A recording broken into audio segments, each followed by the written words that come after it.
Hello 18! Welcome back to my channel. Thank you for clicking this video. Isang Hollywood producer nag-react sa new song na Time ng SB19.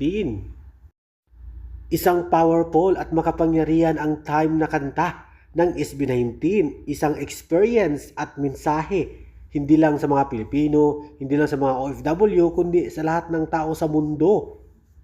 Ayon sa kanila, ang SB19 ay gumawa ng outstanding job musically at visually.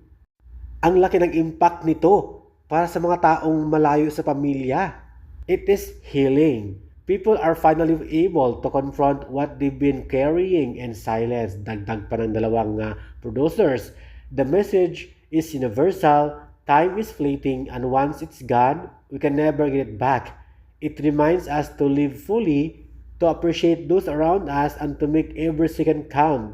It is a wake-up call in the most gentle yet piercing way. SB19 turned a concept so simple, time, into something profound and deeply moving. O, diba?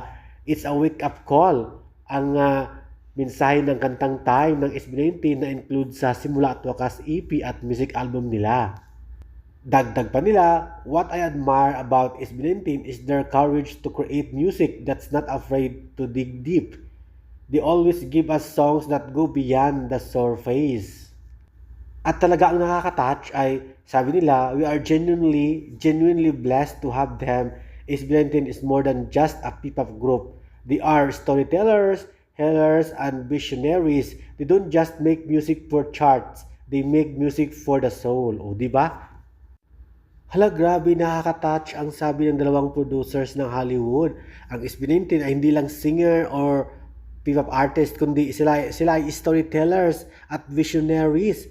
They are making music for the soul, not only for music chart at ibang kaikikan. O diba, nakaka-touch ang sabi nila. Kaya naman, please comment down below kung ano masasabi ninyo sa ating content ngayon.